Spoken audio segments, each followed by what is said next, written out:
नमस्ते स्टूडेंट्स। मैंने आपको कहा था कि अपन जो बॉटनी तो अपनी चल रही है, साथ साथ में अपन एक जूलॉजी का लेक्चर भी अपलोड करेंगे, जिससे क्या होगा, आपका एक तो लेंथी सिलेबस है, आपका जो बायोलॉजी का सिलेबस है नीट का बहुत ज़्यादा लेंथी सिलेबस है, तो अपन जूलॉजी का लेक्चर भी साथ साथ देखेंगे, जिससे क्या होंगे आपके कुछ टॉपिक्स कवर होंगे। आज अपन लेंगे जैव विविधता। अपन देखो, मैंने पहले दिन ही कह दिया था आपको, अपन क्या करेंगे, एनसीईआरटी फॉलो करेंगे। अपना पहले दिन ही अपनी बात हो गई थी कि अपन एनसीईआरटी को ही फॉलो करेंगे। एनसीईआरटी को ही क्या करेंगे, फॉलो करेंगे। ठीक है, एनसीईआरटी को क्या करेंगे, अपन फॉलो करेंगे। अब इसमें अपन जूलॉजी का देखते हैं, ये जूलॉजी का लेक्चर है। इसमें कुछ टॉपिक्स ऐसे होंगे जो क्या होंगे, आपके बायोलॉजी के होंगे, मतलब कॉमन होंगे, जो बॉटनी में भी काम आते हैं और आपके जूलॉजी में भी। तो अपन देखते हैं, पहला टॉपिक है जैव विविधता, बायोडाइवर्सिटी। आपका क्या है, आपका जैव विविधता। विविधता जिसको बोलते हैं बायोडाइवर्सिटी।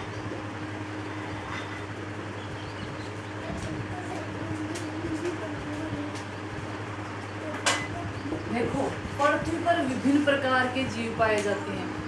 पक्षी है, पक्षियों में भी अगर वैरायटी देखें तो विभिन्न प्रकार की कीट पतंग पौधे इतनी प्रकार की विविधता है। विविधता का मतलब होता है पृथ्वी पर जीवों की जो विभिन्न प्रजातियां पाई जाती है, विभिन्न प्रकार के जीव हैं, वो क्या हो जाएगी आपकी विविधता, बायोडाइवर्सिटी। तो अपन देखेंगे कि बायोडाइवर्सिटी का आपके यहाँ रोल क्या है। यहाँ सिंपल से क्वेश्चन पुटअप होंगे, पूछे जाएंगे, पर उनका पूछने का जो पैटर्न है उससे बच्चा थोड़ा सा परेशान होता है। इजी है पर थोड़ा कंफ्यूजन होता है। तो ये देखते हैं बायोडाइवर्सिटी। तो अपना टॉपिक है बायोडाइवर्सिटी, यानी जैव विविधता क्या होती है। तो सबसे पहले देखते हैं अपन जैव विविधता। पृथ्वी पर जीवों की जो विविध प्रजातियां पाई जाती है, इसको ऐसे परिभाषित करते हैं, पृथ्वी पर उपस्थित पादपों, जंतुओं व सूक्ष्म जीवों की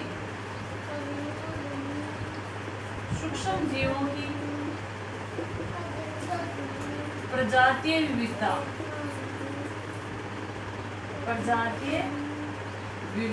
अर्थात पृथ्वी पर जो विभिन्न प्रकार के सूक्ष्म जीव पाए जाते, जंतु पाए जाते, पादप पाए जाते, उन सब में क्या विभिन्नता है, क्या डाइवर्सिटी है, यही क्या हो गया आपकी जैव विविधता। तो जैव विविधता से क्वेश्चन कैसे पूछा जाता है कि जैव विविधता है क्या, इसको कौन कौन प्रभावित करता है, इसके अलावा जैव विविधता के तप्त स्थल कौन कौन से हैं, वहाँ कौन कौन सी प्रजातियाँ संरक्षित है, ये सब क्वेश्चन आपके क्या होते हैं, यहाँ से पूछे जाते हैं। तो अपन देखते हैं जैव विविधता, पृथ्वी पर उपस्थित पादपों, जंतुओं और सूक्ष्म जीवों की विभिन्न प्रकार की प्रजातियाँ क्या कहलाएगी आपकी जैव विविधता या बायोडाइवर्सिटी। अब देखो, बायोडाइवर्सिटी के अंदर अपन दो शब्दों का यूज करेंगे, फ्लोरा और फौना। फ्लोरा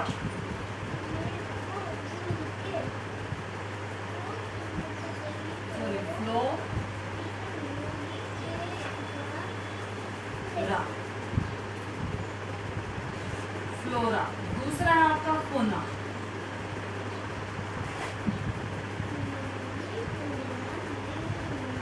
इसका मतलब क्या होता है, इसका तात्पर्य क्या होता है, वो देख लीजिए आप। एक निश्चित एरिया में उपस्थित पादपों की प्रजातियां, एक निश्चित जगह कह सकते हो, स्थान विशेष कह सकते हो, स्थान विशेष पर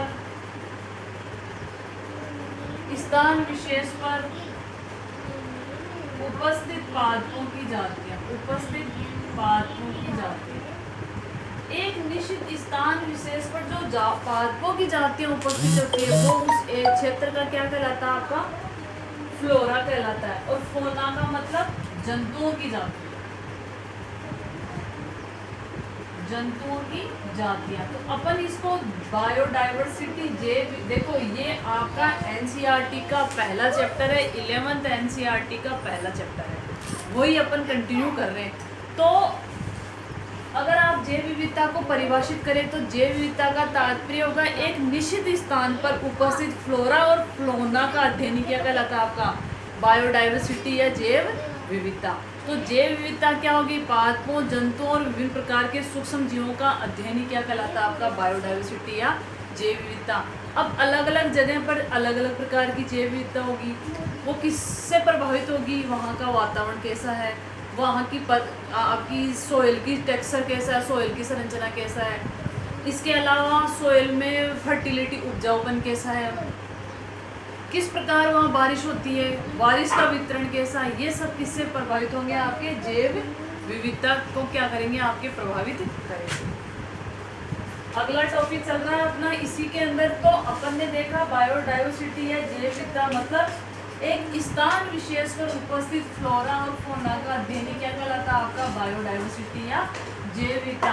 अब अपन ने जूलॉजी में भी देखा था कि पादपों का जो नामकरण किया जाता है, जंतुओं का जो नामकरण किया जाता है, वहाँ एक वैज्ञानिक आए थे कैरोलस लीनियस, जिन्होंने दी थी द्विनाम पद्धति।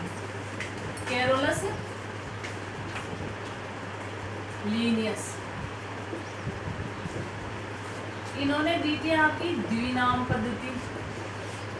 द्विनाम पद्धति, द्विनाम पद्धति क्या है, इसके कौन कौन से नियम है, इनको अपन डिटेल से पढ़ेंगे, ये आपके हर जगह काम आएगी। तो जो द्विनाम पद्धति वो दी थी कैरोलस लीनियस ने, और सबसे पहले इन्होंने अपने नाम पे ही क्या किया था, द्विनाम पद्धति को अप्लाई किया था, लागू किया था। कैसे, इनका नाम था कैरोलस लीनियस का नाम था कार्ल लिनेवोन। तो इन्होंने क्या किया, कैरोलस लीनियस कर दिया। तो द्विनाम पद्धति का मतलब होता है कोई भी जीव होगा उसके दो नाम होंगे। दो नाम का मतलब है पहला नाम क्या होगा आपका वंश का नाम होगा, और दूसरा नाम किसका होगा आपका जाति का नाम होगा। तो अब अपन डिटेल से पढ़ेंगे द्विनाम पद्धति। द्विनाम पद्धति को अपन डिटेल से पढ़ेंगे कि द्विनाम पद्धति बाइनोमन नोमेनक्लेचर,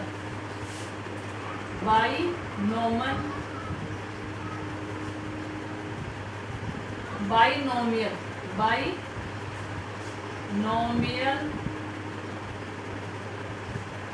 नोमेनक्लेचर क्या होता है, ये अपन डिटेल से देखेंगे। तो देखते हैं द्विनाम पद्धति में कौन कौन से नियम हैं, क्या कैसे फॉलो करेंगे। ये जंतुओं पे भी लागू होती है और पादपों पे भी लागू होती है। तो सबसे पहले है द्विनाम पद्धति। आपके एक उदाहरण दे रखा है, सोलेनम ट्यूब्रोसम। सोलेनम ट्यूब्रोसम मतलब सोलेनम ट्यूब्रोसम का मतलब क्या हो गया आपका पटेटो या आलू। तो सोलेनम क्या है आपके वंश का नाम है, ट्यूब्रोसम क्या है इसकी जाति है। तो द्विनाम पद्धति का तात्पर्य होता है कोई भी पादप या जंतु है उसके दो नाम होंगे। इसको वैज्ञानिक पद्धति भी कहा जाता है, इसको वैज्ञानिक नामकरण की पद्धति भी कहा जाता है। पादप और जंतु के क्या होंगे, दो नाम होंगे। पहला नाम किसका होगा आपका वंश का होगा, दूसरा क्या होगा आपका जाति का होगा। अब इसको कैसे क्या किया जाता है वो देखा जाता है। इसको फॉलो करने के कुछ नियम है, उनको देखते हैं। पहला, प्रत्येक जैविक नाम, ये अपन एनसीईआरटी को पॉइंट टू पॉइंट पढ़ रहे हैं तो यहाँ लिख लो एनसीईआरटी, ये उसका लोगो ही समझ लो। प्रत्येक जैविक नाम लैटिन भाषा में होगा,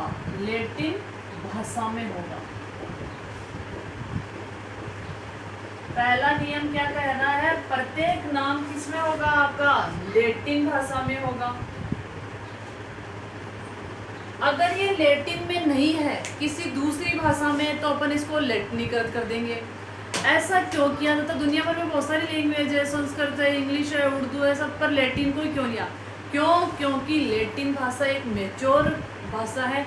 अब इसकी डिक्शनरी क्या हो चुकी है आपकी इसकी नई डिक्शनरी नहीं बन रही है। जो इसमें जो रिसर्च हो चुकी थी, इसमें जो जो नए वर्ड बन चुके थे वो बन चुके, इसीलिए इसमें कोई चेंजेज नहीं होता। इसीलिए लैटिन भाषा को क्यों लिया है? क्योंकि लैटिन भाषा एक मेच्योर भाषा है, परिपक्व भाषा है, इसकी डिक्शनरी में कोई परिवर्तन नहीं होता। ये इसीलिए अपन लैटिन भाषा का उपयोग लिया है, क्योंकि अपन ने जो भी नाम लिया है उनको या तो लैटिनीकृत कर देंगे या लैटिन से उनका ओरिजिन करेंगे, ताकि इसमें भविष्य में कोई चेंज नहीं हो। एक परिपक्व लैंग्वेज है कौन? आपकी लैटिन भाषा। ठीक है। और इन अक्षरों को लिखेंगे कैसे? तिरछे लिखेंगे। ये सब ध्यान रखना, तिरछे लिखते हैं, टेढ़ा लिखते हैं। अक्षर कैसे लिखेंगे आप? पहले तो प्रत्येक जैविक नाम लैटिन भाषा में होना चाहिए और इनको टेढ़े लिखेंगे। अगर आप हाथ से लिख रहे हो, अगर हाथ से लिख रहे हो तो उसको अंडरलाइन कर दोगे अलग से। हाथ से लिखते समय, हाथ से लिखते समय अलग अलग रेखांकित कर देंगे, रेखांकित कर देंगे, मतलब उनके नीचे अंडरलाइन कर देंगे। उनके नीचे क्या कर देंगे अपन? जैसे ये लिखा है मैंने सपोज, तो इनके नीचे क्या कर दूंगी मैं? अंडरलाइन कर दूंगी। ये मैंने अंडरलाइन कर दिया, तो ये ध्यान रखोगे। ठीक है। ये बाइनोमल नोमेनक्लेचर या द्विनाम पद्धति के नियम है। अब क्या करेंगे? तीसरा देखो आप, वंश का नाम बड़े अक्षरों में। वंश का नाम किस में लिखेंगे अपन? बड़े अक्षरों में। जाति का नाम छोटे अक्षरों में। जाति का नाम किस में लिखोगे? छोटे अक्षरों में। मतलब वंश का नाम शुरू होगा वो कैपिटल लेटर से शुरू होगा अल्फाबेटिक में, और जो जाति का नाम होगा वो स्मॉल लेटर्स होगा। तो वंश का नाम क्या होगा? बड़े अक्षरों में, और जाति का नाम क्या होगा आपका? छोटे अक्षरों में। ये भी ध्यान रखने वाली बात है। अगला क्या कहता है?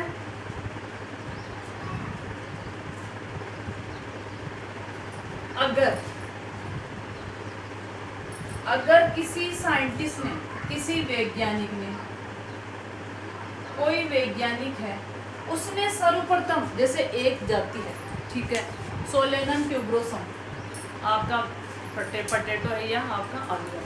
अब सोलेनम ट्यूबरोसम को सबसे पहले खोज दिया लीनियस ने, उसके बाद खोज दिया लेमार्क ने। तो जो वैज्ञानिक जिसने पहली बार खोजा है उसका वर्णन किया जाएगा।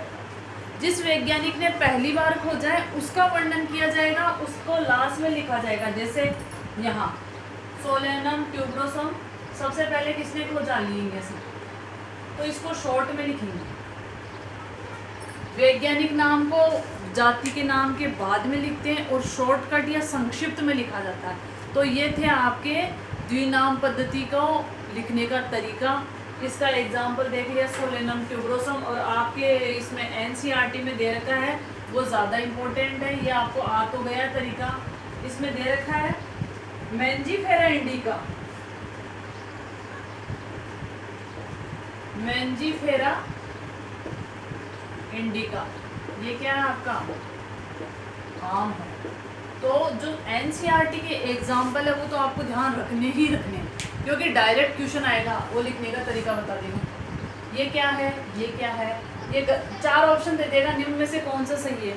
तो आपको ध्यान रखना है, टेढ़े लिखे हुए होने चाहिए, पहले वंश का नाम होने चाहिए, इंग्लिश में दे देगा मैंजीफेरा इंडिका, दोनों में चलती है। तो ये कैपिटल भी दिया, स्मॉल दे दिया तो भी गलत। तो आपको ये देखना कि आंसर के अकॉर्डिंग भी क्वेश्चन का जवाब होता है, आंसर के अकॉर्डिंग भी क्या होता है आपका क्वेश्चन का जवाब होता है। तो ये आपको ये सब चीज़ें ध्यान रखनी है। तो ये थी आपकी द्विनाम पद्धति।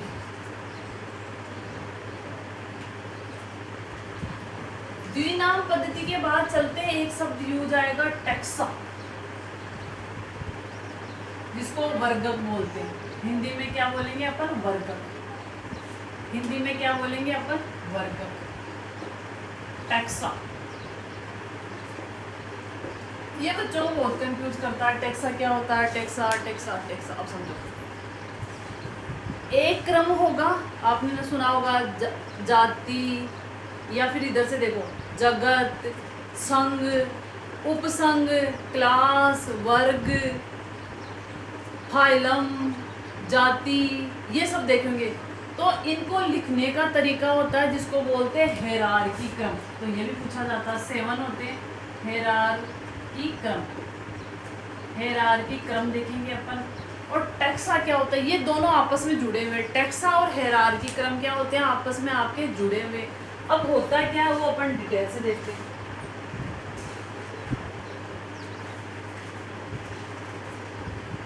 देखो, इसको लिखने का जो तरीका है, इसमें आप कोई चेंज नहीं कर सकते हो। इसमें आप कोई चेंज नहीं कर सकते हो। देखो कैसे होता है ये हेरारकी क्रम। सबसे पहले आएगा आपका जगत, जिसको बोलते हैं अपन किंगडम। जगत, किंगडम। इसके बाद में क्या आएगा आपका संघ, जिसको बोलते हैं फाइलम।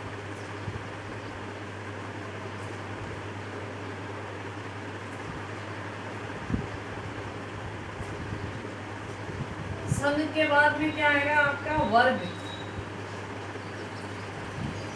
क्लास। क्लास के बाद में क्या आएगा आपका ऑर्डर। एरो देखना, एरो ऊपर की तरफ आना। वर्ग के बाद क्या आएगा आपका गण। इनके इंग्लिश नाम भी ध्यान रखना, गण, इसको बोलते हैं ऑर्डर। इसके बाद में आएगा आपका कुल या फैमिली।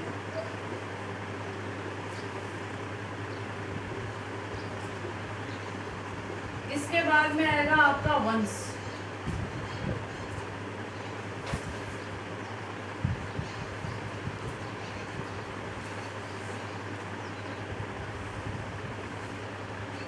मैं इसको ऊपर लिख देती हूँ, थोड़ा सा ऊपर रिप्लेस कर देती हूँ इसको, देखा नहीं।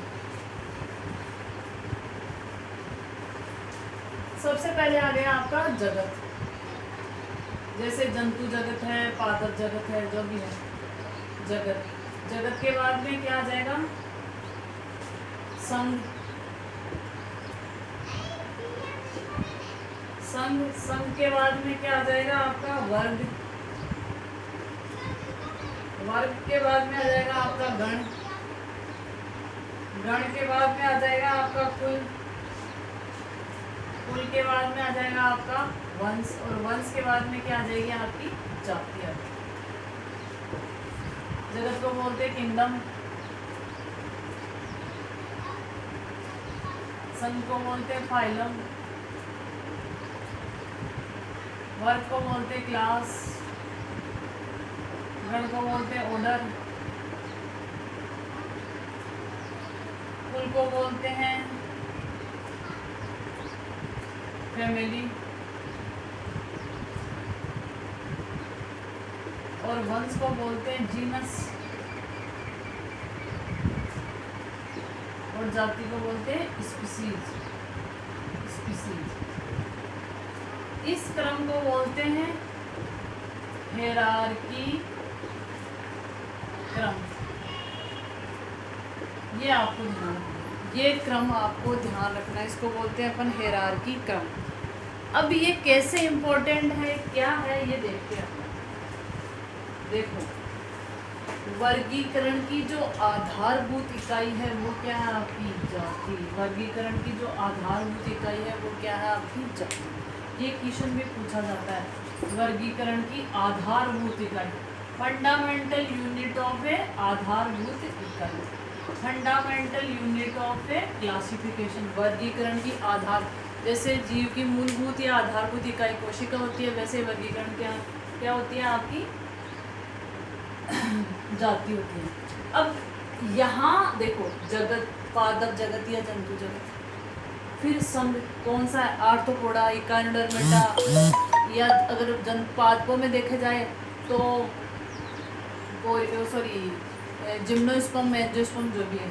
फिर वर्ग, कौन से वर्ग का। फिर तो यहाँ धीरे धीरे जैसे जैसे आप नीचे की तरफ आते जाओगे तो समानताएं बढ़ती जाएगी। तो सबसे ज़्यादा समानता किसमें होगी, जाति के अंदर। जैसे वंश कौन सा हो गया आपका, सोलेनम। सोलेनम तो क्या हो गया आपका वंश, ट्यूबरोसम क्या हो गया आपकी जाति। तो आलू की विभिन्न जातियों में क्या हो गया आपकी समानता होगी। तो इसको अपन देखते हैं कि जो आपका हायरार्की क्रम है, एक तो इसमें पूछा जाता है कि कैसे लिखा जाता है, इसकी उच्चतम इकाई क्या है, निम्नतम इकाई क्या है, आधारभूत इकाई क्या है, किसमें ज़्यादा समानता होगी, जगत कैसे बनेगा। देखो जब यहाँ पढ़ेंगे जाति, अब पढ़ेंगे अपन जाति की परिभाषा कि जाति क्या होती है, कैसे क्या होता है, ये अपन डिटेल से करेंगे कल। और ये आपकी जूलॉजी स्टार्ट हो चुकी है और अपन डिटेल से देखेंगे, या ये कह सकते हो आप एनसीईआरटी पे आप पॉइंट टू पॉइंट आ रहे, जहाँ जहाँ डिस्क्रिप्शन की ज़रूरत होगी बिहाइंड एनसीईआरटी जाना पड़ेगा, मैं जाऊँगी और आप इसको अच्छे से पढ़ेंगे, ध्यान से पढ़ेंगे, जो प्रॉब्लम होगी वो कमेंट्स में लिखेंगे और आपकी ड्यूटी बनती है आप मेहनत करेंगे। Thank you.